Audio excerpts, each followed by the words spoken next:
tentang bagaimana cara dan cara untuk mengajukan sebuah gugatan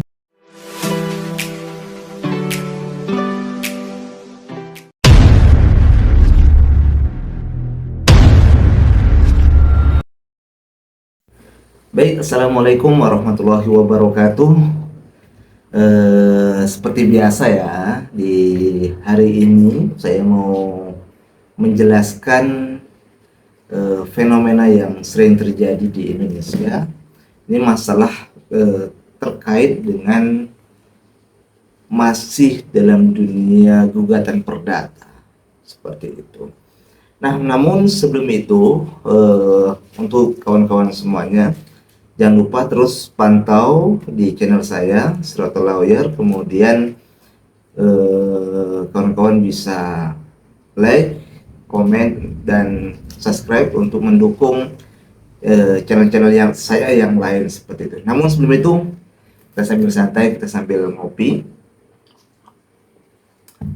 Baik, kali ini saya ingin memberikan informasi terkait tentang bagaimana cara untuk mengajukan sebuah gugatan, dalam hal ini gugatan perdata, yaitu terkait tentang perceraian. Nah, mungkin ada beberapa hal yang menjadi faktor kenapa perceraian itu sering terjadi di Indonesia. Apakah karena sudah tidak sesuaian, masalah ekonomi dan sebagainya. Namun mungkin bagi kita yang tidak mengetahui kira-kira bagaimana prosedurnya, bagaimana caranya, tentu saya akan berbagi sepengetahuan saya bagaimana saya menangani kasus perceraian ini. Nah, baik, hal yang pertama yang harus diperhatikan dalam mengajukan gugatan, baik dari suami yang disebut dengan istilahnya cerai talak, ataupun dari istri, kalau istri yang mengajukan gugatan ataupun sebagai penggugatnya maka disebut dengan cerai gugat, seperti itu. Nah, baik, hal yang pertama yang harus diperhatikan tentu ada istilahnya identitas diri kita ataupun KTP. Kemudian yang kedua yang harus kita perhatikan, ini syarat-syaratnya nih.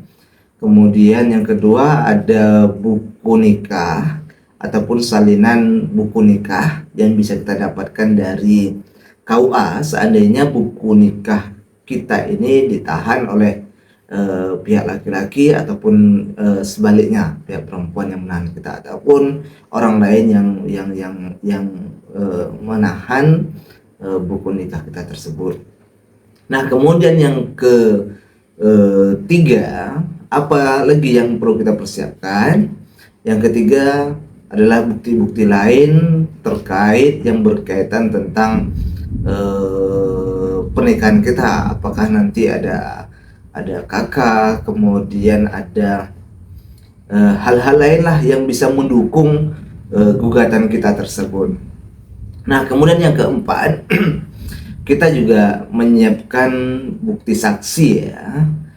Bukti saksi ini biasanya diambil dua orang ya, dua dari penggugat dan dua dari pihak tergugat. Artinya sama-sama, ini kan karena gugatan biasa, jadi sama-sama keduanya membawa masing-masing saksi yang bisa kita hadirkan dalam sebuah persidangan, seperti itu.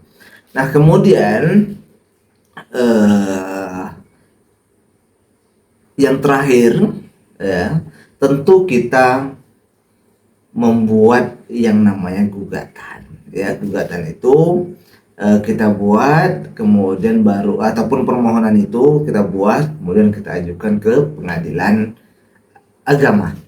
Nah, kemudian ada satu lagi, jangan lupa, karena ini gugatan perdata, biasanya kita kalau di pengadilan agama itu ada dikenakan dengan istilahnya panjar, ya, biaya perkara. Seperti itu, biaya perkara itu biasanya dibebankan kalau kita tidak menggunakan jasa advokat ataupun pengacara, biasanya kita yang menanggung seperti itu. Namun ketika kita menggunakan jasa pengacara, jasa advokat, maka biaya perkara itu biasanya langsung ditangani oleh kuasa hukum kita ataupun pengacara kita, seperti itu.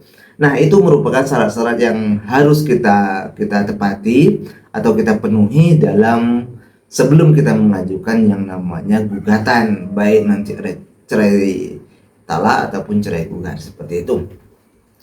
Nah, kemudian kira-kira bagaimana Pak prosedur yang harus kita penuhi ataupun prosesnya adalah selama persidangan, seperti itu. Untuk proses persidangan biasanya setelah kita mendaftar, biasanya seminggu atau 2 minggu setelah kita mengajukan permohonan ataupun gugatan, biasanya hakim akan akan menjadwalkan ataupun panitera akan menjadwalkan jadwal sidang, seperti itu. Biasanya jadwal sidang antara minggu ini, minggu berikutnya, itu biasanya seminggu sekali. Seandainya kasus-kasus yang lain tidak terlalu banyak, namun seandainya terlalu banyak, bisa jadi 2 minggu sekali, seperti itu. Itu normalnya seperti itu. Bahkan bisa juga seandainya jarak dan lain sebagainya, itu seminggu bisa 2 kali, seperti itu.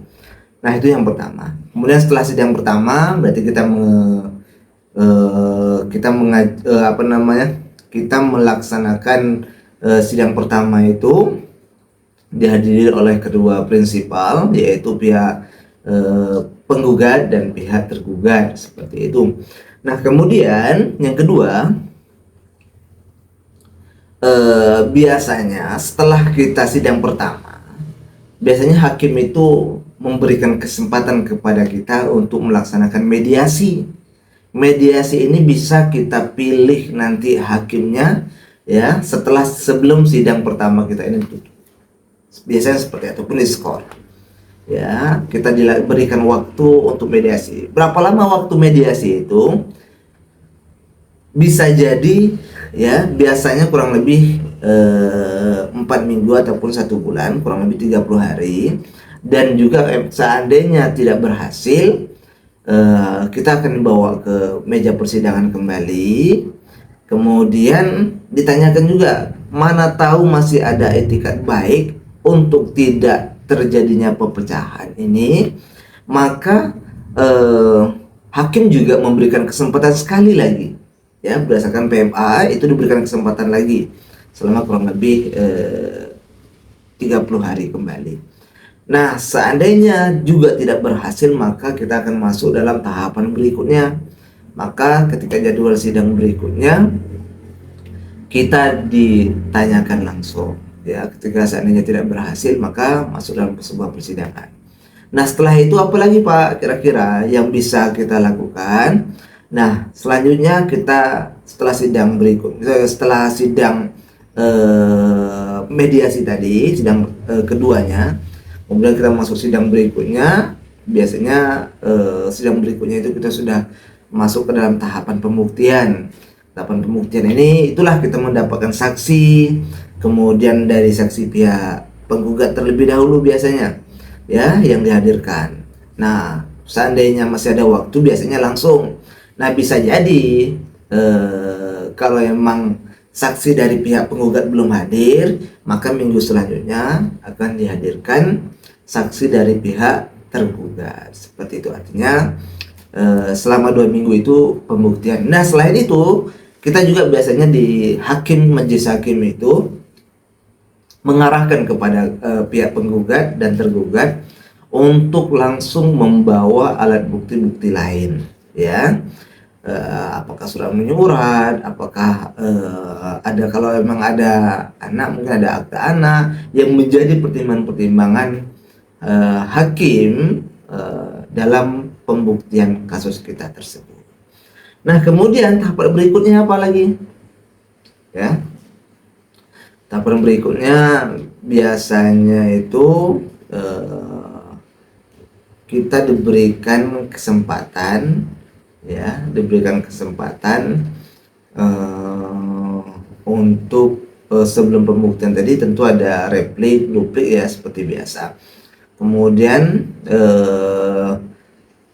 setelah pembuktian berarti kita masuk dalam tahapan kesimpulan. Kesimpulan kalau menggunakan ekor biasa kita langsung via ekor saja. Dari hasil persidangan, selama kita persidangan, kita kesimpulkan dari penggugat dan dari pihak tergugat biasanya juga begitu menyimpulkan. Nah, selanjutnya sidang berikutnya baru kita masuk ke dalam tahapan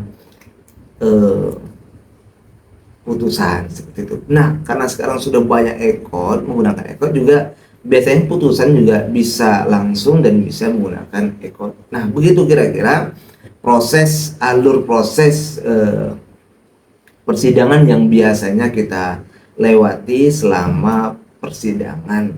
Jadi yang pertama nanti ada kita pembacaan gugatan, kemudian mediasi, berikutnya ada jawab gugatan, pembacaan replik, duplik. Nah, masuk dalam pembuktian yang kita menghadirkan saksi tadi dan bukti-bukti. Nah, kemudian kesimpulan, baru terakhir namanya putusan. Seperti itu. Itu kira-kira alur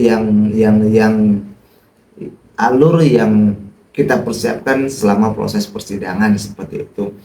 Nah, mungkin ini yang bisa saya sampaikan. Untuk kawan-kawan yang masih bingung, boleh silakan tulis di kolom komentar.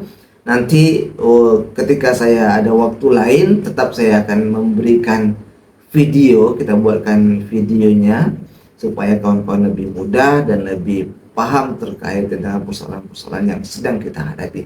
Dan jangan lupa saksikan terus di video-video saya yang lain, dan jangan lupa juga like, komen, dan share, dan tentunya jangan lupa di subscribe supaya tidak ketinggalan konten-konten saya yang lain. Oke, terima kasih.